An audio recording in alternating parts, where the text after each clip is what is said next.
All right, what's up?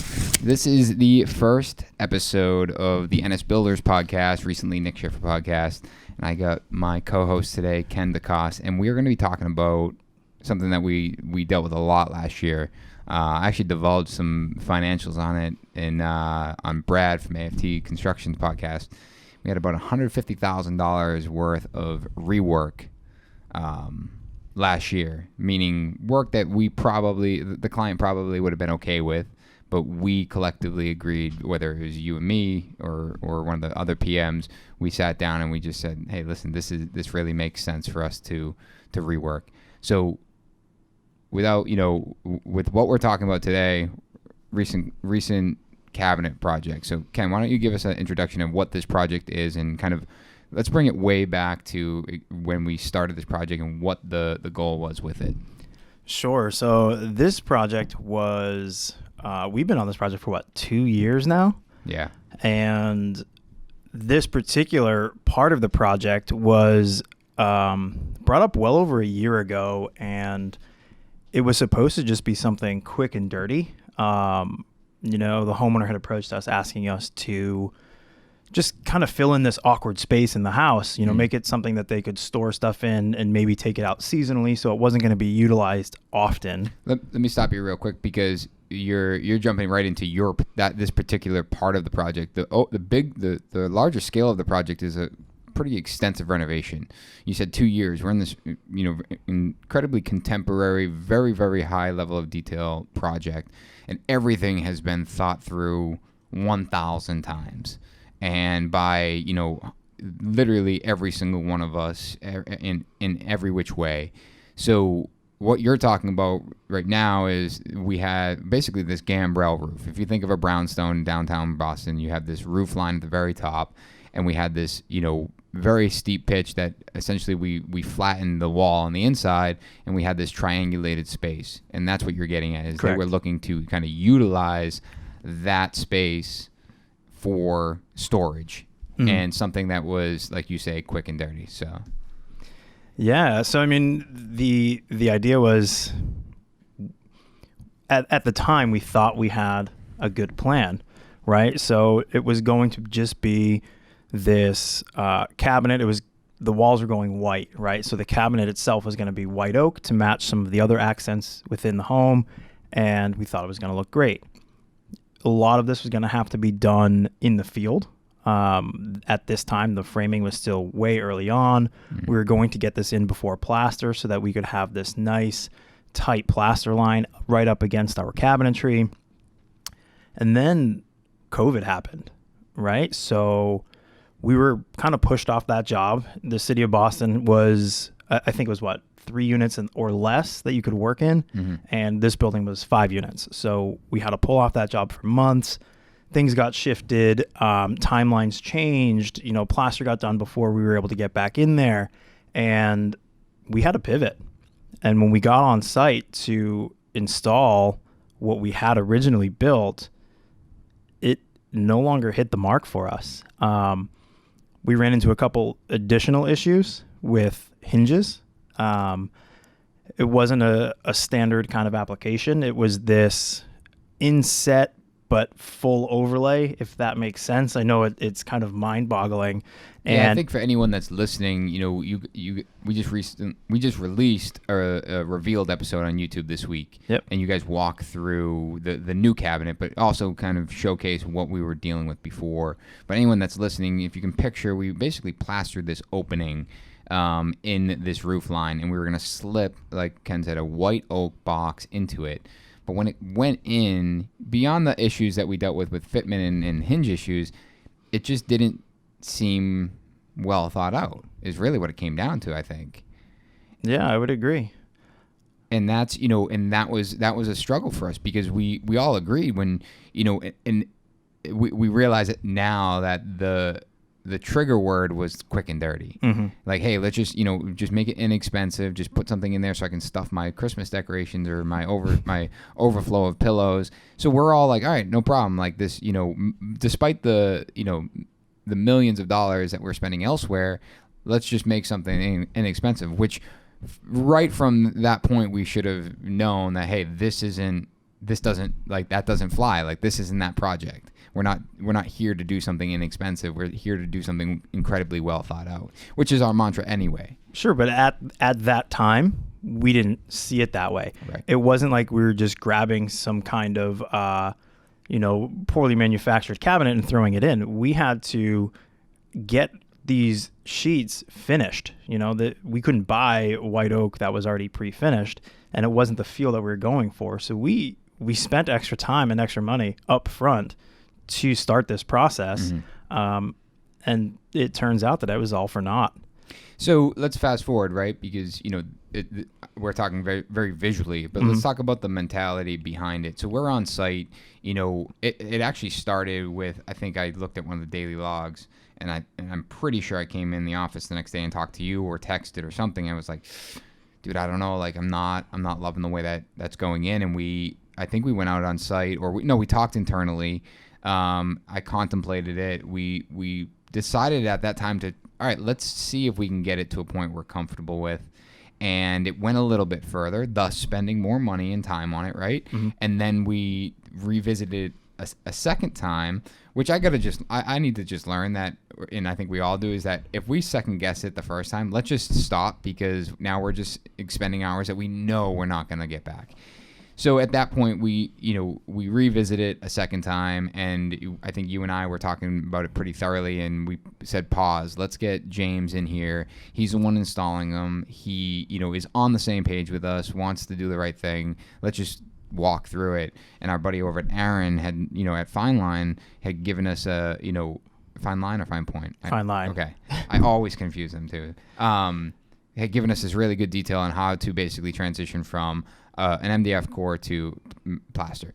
But the point is the detail that we were trying to achieve was this very monolithic, and I looked up the word monolithic today, which means... I noticed. I saw your post. Oh, thank you. But it means out of one piece of stone, formed out of one piece of stone. But that's the same mentality in the sense that it's designed to look like one material. And that is intentional. Like, it was designed... That's what the intent was, is to be basically invisible. So I think before you get into that, we're kind of jumping ahead here, where as James was installing these on site, we ran into the hinge issues. So again, to kind of go back, it was this very odd kind of fitment that required a specialty hinge, and the ones that we thought were going to work turns out didn't. So that's what really was the catalyst behind hit the brakes. Let's, the three of us, kind of chat. Let's get on site. Let's talk this through. And we did, like you said, we kind of tabled it, slept on it. And it was the next day, like, we had a very brief conversation about, like, we thought it was going to be this, let's figure out how to make it work. But the conversation was really just, if we could go back, knowing what we know now, and do it again, what would we do? Right. And the answer was so clear. And there was kind of no question and no further discussion on it. Like, we were all on the same page from that point. It's funny that you say it like that, and I'm not making this up. I'm getting chills when you say that, because I think about when we went back to a kitchen that we ripped out, and you and I went there. We spent 8 hours basically going through it and trying to make it hit our mark. And I remember we were both sweating, and I looked at you and I said, could we do anything to get this to a point for us to be proud of? And I think you delayed the answer because you wanted to make sure I wanted the truth from you. And you ultimately said no.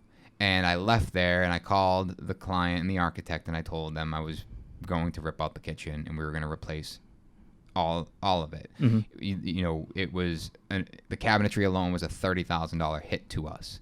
But it didn't matter. It didn't hit our mark.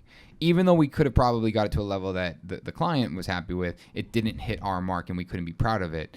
And this is what I think what people struggle with, and how can you do that? Like, if the client's going to be okay with it, just move on.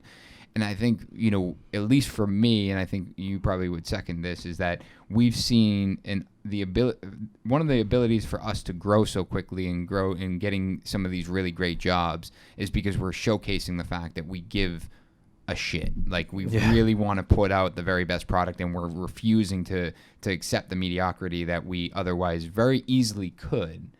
So going back, yes, there was other issues that attributed to the replacement of these cabinets, but what it came down to is that we just, like you said, looked at it. If knowing what we know now, would we redo it? And we did. So ultimately, we ripped them out. We took them out. We put them back in.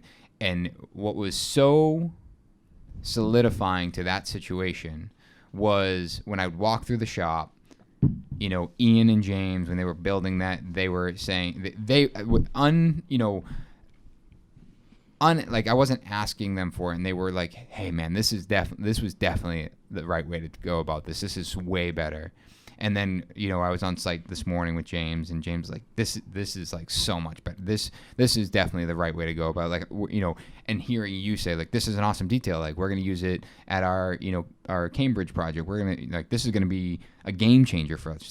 This gives us an opportunity to improve something that we've struggled with in the past." So hearing that, it's like that's the win. Like we were able to take do you know how much it cost? Because I for roughly. So I don't recall what we've spent on the previous one. Forget the previous one. But so far on the new build, we're north of $6,000. Yeah, and we're halfway through it, if that. Okay, that's more than I thought. But but that doesn't, like, again, it comes back to the fact that, all right, we take this as an opportunity to learn, an opportunity to improve, an opportunity to put out the very best product and be proud of it. Let's talk about the same project. I think about a few months ago, the stairs, the one step up into the living room, that, it got miscut on site. And here's an opportunity where something got messed up on site. Happens all the time. And, one of the reasons I try to be upfront about it, and, we all are trying to get everyone on the same page, is in that situation, let's unpackage this. We had, I don't know, a 14-foot wide step. Like long, 14-foot long, single piece of white oak step. And it got cut in the wrong spot. So they tried to basically field seam it seam it right where it got cut. So obviously you lose an 1/8 inch on the kerf. And it got installed. It got liquid nailed. It was done. You're forgetting that it was a mitered step as well. Mitered step, yeah. So it was oak on the face, oak on the tray.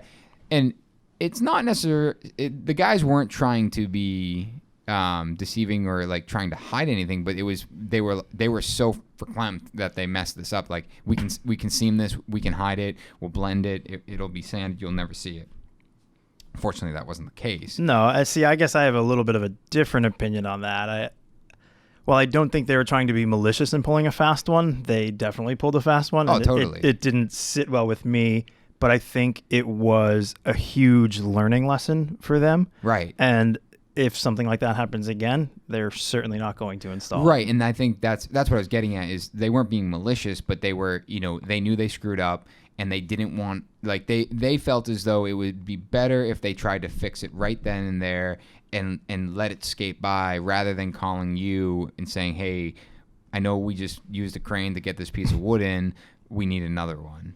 And because that's, like, in the moment, that sounds so expensive, when in fact what happened was... Can you imagine doing it when we're turning over the project and the homeowner sees it and it doesn't sit well with them? Right. That would have been worst case, right? That would have been complete, like, that would have been the most expensive replacement. Mm-hmm. We had a more, like, the in-between of it got installed after they knew it was messed up, and it got sanded, and the time, and then the glue cured, and then we had to go and rip it out and replace it. So that expense, Paul Wright from Kochman Cabinet Makers, he was on the Modern Craftsman podcast, and he talked about that, and he knew, the further that mistake got down the line, the more expensive it was, right? Yeah, that's something that we talk about all the time too. And it's being able to understand that. And when he said it on the podcast, I actually thought he knew from a dollar value, which I was like, this is amazing. I want to know, as Johnny would say, I want to know the numbers behind that. Like, what's the compounding interest on that? Yeah. But and the reality is just you understand really that if a piece has a knot in it, and the guy looks at it when he pulls it out of the rack,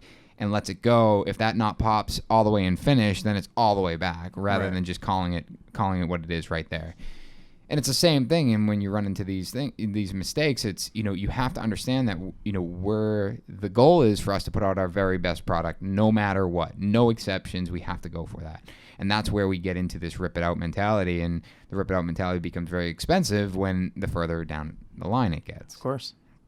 So what about, I guess, what was because I've been called out for it, and you and I have had pretty,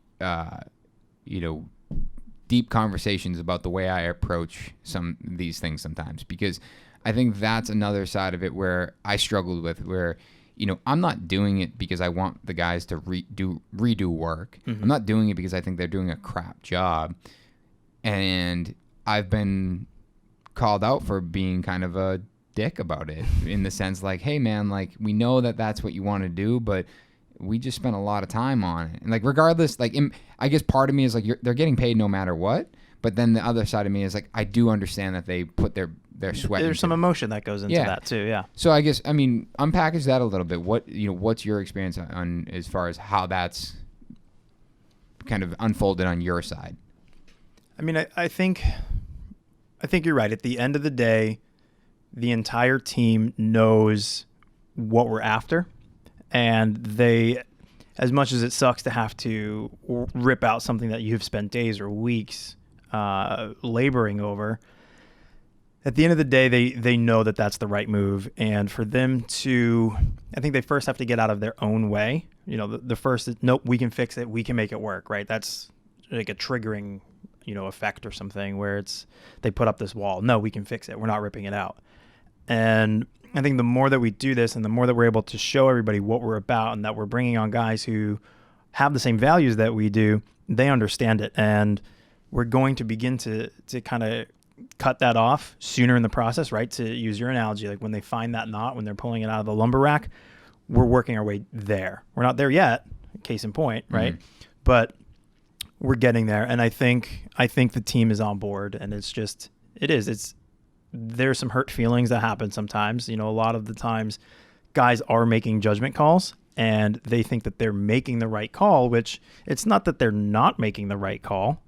In this case, it wasn't really anybody else's fault, but I guess mine, right? I should have spent more time on the front end of this. It wasn't something James messed up on the install or Ian messed up here in the shop. It goes back further than that. I should have been the one catching the knot. And the decisions that were made in the field, in the shop, by the rest of the team, it does have this emotional attachment to it where they feel responsible, and it kind of eats away at them.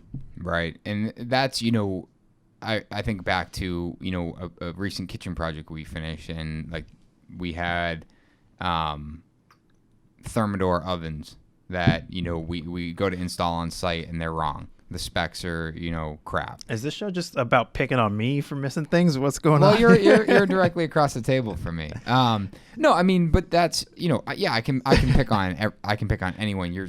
I'm sitting here thinking about stuff that we can talk about. That's fine. But it's the same thing. It's like, I remember, it's like, I didn't want it to feel as though like, hey, you screwed up. It's like, no, you did your due diligence, and it was something that it wasn't about.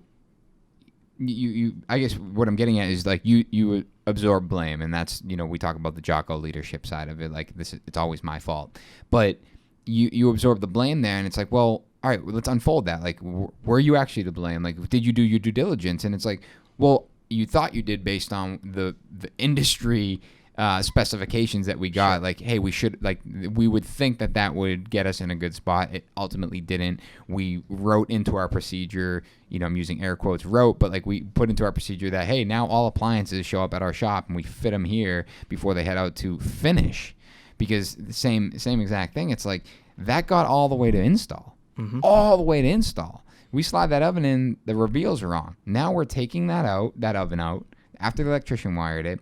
We're taking the face frame out. We're moving all the cabinetry that's been installed down 3/4 of an inch. We're rebuilding the face frame, taking the boxes out, rebuilding the boxes, sending the face frames back to finish.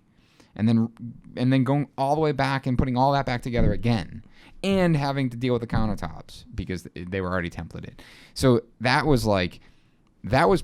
probably that's worst case. Yeah, that was like absolute worst. I think the only way it could have been worse is if the counters were in, and that, like, other than that, like, that was everything. We spent money on redoing everything and doing things 2-3 times.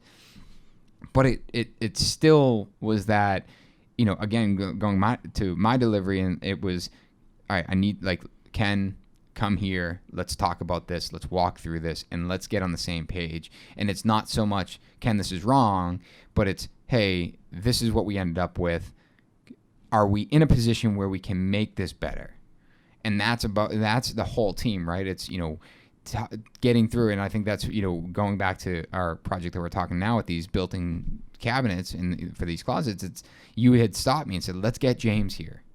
James is part of this. James is installing this. Let's walk through this. Let's talk about this. Let's talk about what this means, and make sure that it's delivered in a way that everyone feels the same way, because, you know, attitude is huge, right? You know that. It's like, if the team doesn't agree to it, then ultimately the effort that they put in on the first time, say they were in a great mood during that first time, if they don't agree with us redoing it, the attitude shifts. It's a bad attitude. Bad attitude equals piss poor production and piss poor performance, because they're just like, you know, I can't believe I'm redoing this. And I think that's, you know, something that I know I've missed in the past. And, you know, I'm not really sure where I'm going with that topic, that point, but it's so important in this, again, rip it out mentality that we've kind of deemed as what this is. You know, the greater side of this is about who we are as a brand and who we want to be. And I said it earlier, is that this has given us the leg up, and this is what is hard to track as an ROI. And hard to, you know, like I said, I talked to Brad, and I had just got the numbers that day and done the math, and it's like $150,000 that we spent on quote unquote rework that was passable, but we chose to redo it in 2020. And I can't, you know, it's like, how do you write that off? And all I can think about is, you know, you and I are talking about, like, I'm looking at the board here. It's like, we have some incredible projects that we've been invited to build, not even just bid, but actually build.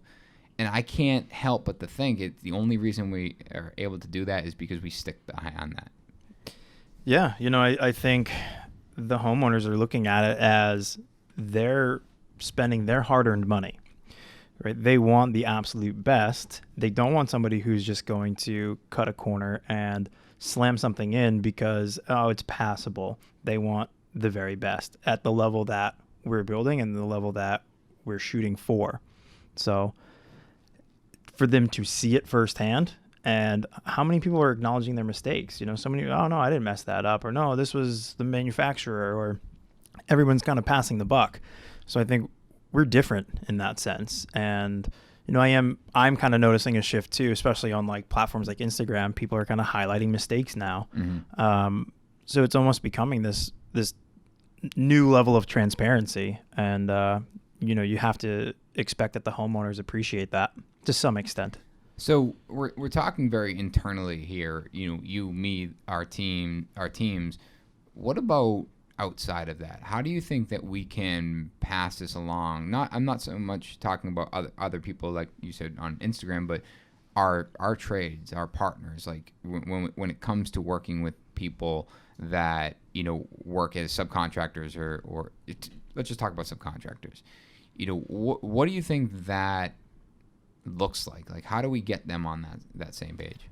I think a lot of it has to do with setting and managing expectations. And I think this is something we talk about a lot, and we can improve on that on many fronts. But, you know, working with subs who also give a shit, like you had mentioned. And, you know, I've been in the situation where I don't deal directly with a lot of our subs. But there has been a few times where I've gotten kickback from, oh no, we're not going to do this. We're going to go with this way because it's the path of least resistance. And then you kind of got to talk them through the intent behind it and why we're doing it this way. And as you're discussing it with them, and this is where you can find your good subs, right? And you start to see them, you see it in their face. They get excited about it, and they're like, okay, yeah, no, I'm on board now. I see what you're doing there. And I think really kind of instilling and giving them the big picture rather than just like, hey, you're going to go put this drain pipe in over here. It's no, we're going to hide this drain in the wall. Here's how. It's funny, like that detail. I feel like that story will never get old because it went from being, like a difficult conversation, but explaining like, hey, this is what our approach is, to now it's used constantly on our jobs, and almost in scenarios where it's unnecessary, but just, hey, that's cool. It's funny. One of the current jobs that we're on right now, they're doing the rough plumbing, and they reached out and asked us, like, oh, do we want to bury these traps in the wall here? Right. It's like, well, no, we don't need to do that in this case. But I think they end up doing it for for additional storage. Yeah, I haven't followed up. So, but I think you're right. I think what it comes down to is really getting them on board and getting them to understand what that end result is. And in more recently, to kind of wrap up this conversation, that's a big reason why we've started to really start putting money into these renderings and really photorealistic and understanding what the end result needed to be. And this is a perfect full circle here because one of the renderings that we had done showed this bookcase with these plastered in shelves. And we knew that was going to be a difficult install unless we figured out a better way to do it. And it just so happened to be, we started thinking about these shelves, and by the time we got to the technical side of how we were going to build them, we basically like looked to the left of us and said, that's how we should have done that. Right. Here's where we can improve. Yeah, like our Project 142, like we should have done it that way. And when we ran into all those issues, we said, let's take what we just literally learned and apply it to this fix. Yep. And and at the end of the day, that's what it's about. It's about making sure that our client is getting the very best of what we're doing at no expense. And what I mean by that is they're paying for it already. So if we're going in there and being paid a premium to think this stuff through, and we're falling short in areas, it really is our due diligence to reassess what we're doing in that moment and make sure that we're going to produce at a higher level. Agreed. And I think this has kind of come to a pretty good natural stopping point, but it brings me into a topic that I want to talk about maybe next week.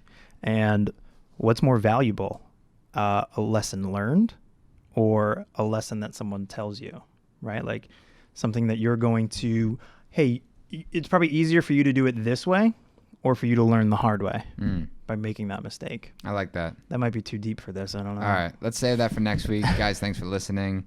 I appreciate everyone hopping in on Clubhouse. And make sure you subscribe and check it out on all your podcast apps. If you want to check out the video of our handsome mugs, it'll be up on YouTube. We'll see you guys next week. Later.